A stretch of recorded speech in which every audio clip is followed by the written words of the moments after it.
Assalamualaikum, salam sehat dan bahagia. Sebelumnya kita sudah memahami mengenai teks laporan hasil observasi yaitu teks yang mengungkapkan fakta-fakta. Fakta tersebut didapatkan melalui proses pengamatan.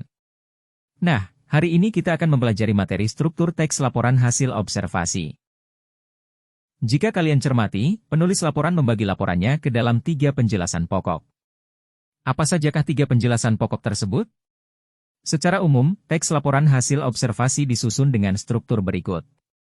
1. Pernyataan umum atau klasifikasi. Bagian ini berisi pembuka atau pengantar mengenai hal yang akan disampaikan, hal umum tentang objek yang akan dikaji, dan menjelaskan secara garis besar pemahaman tentang hal tersebut.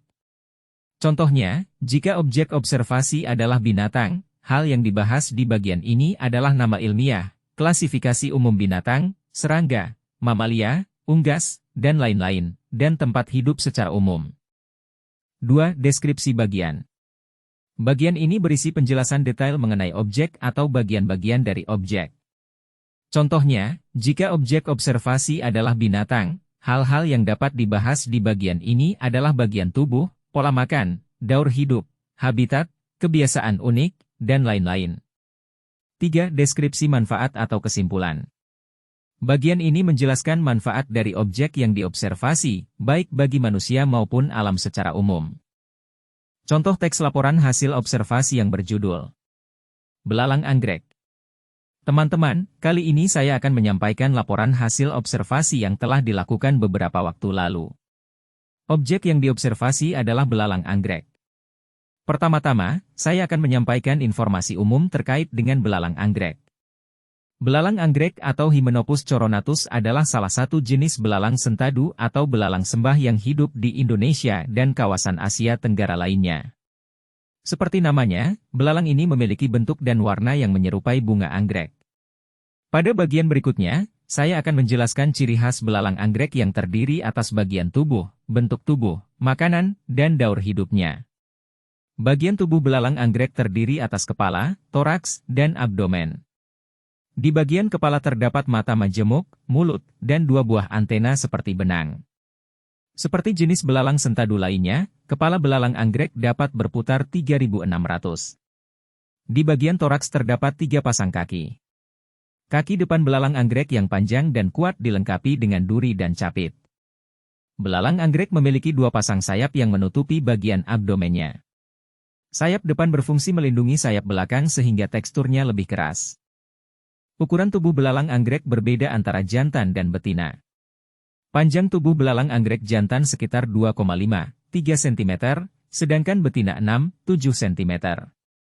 Tubuh mereka berwarna putih dengan aksen merah muda lembut atau cerah. Beberapa belalang bahkan berwarna benar-benar putih atau merah jambu. Namun, belalang anggrek dapat mengubah warna tubuhnya dalam hitungan sehari, bergantung pada kondisi lingkungan, seperti kelembapan dan kondisi cahaya.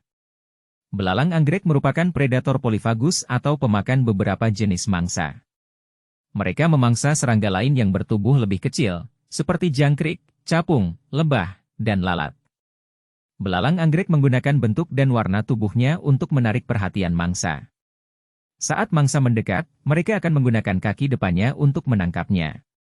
Belalang sembah hanya memangsa hewan yang masih hidup. Belalang anggrek merupakan hewan yang mengalami metamorfosis tidak sempurna.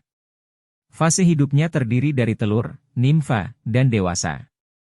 Belalang betina dapat bertelur sampai 300 butir. Telur tersebut diletakkan dalam sarang berbentuk buih putih yang disebut OTK. OTK lama-lama akan mengeras dan melindungi telur-telur dari panas dan hujan. Telur-telur tersebut membutuhkan waktu sekitar 6 minggu untuk menetas. Saat menetas, nimfa belalang sembah sudah menyerupai belalang anggrek dewasa. Itulah mengapa belalang anggrek disebut mengalami metamorfosis tidak sempurna.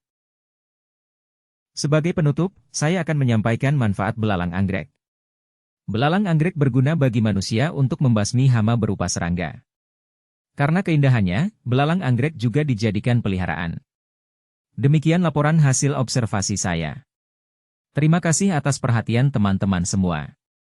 Dari teks laporan hasil observasi yang berjudul Belalang Anggrek tadi, adapun struktur pernyataan umum atau klasifikasi, terdapat pada paragraf pertama karena pada paragraf pertama penulis menyajikan informasi umum mengenai belalang anggrek, seperti nama ilmiah dan ciri-ciri umum.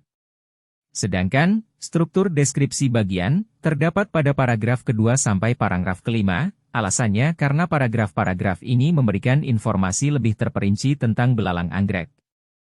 Paragraf kedua menjelaskan tentang bagian tubuh. Paragraf ketiga menjelaskan tentang bentuk dan warna tubuh. Paragraf keempat menjelaskan tentang makanan belalang anggrek. Paragraf kelima menjelaskan tentang gaur hidup. Selanjutnya, struktur deskripsi manfaat atau simpulan terdapat pada paragraf ke-6 karena pada paragraf ke-6 ini penulis menyampaikan informasi tentang manfaat belalang anggrek sebagai pembasmi hama dan hewan peliharaan. Demikianlah penjelasan mengenai struktur teks laporan hasil observasi. Semoga mampu menambah wawasan kita. Terima kasih. Salam dan bahagia.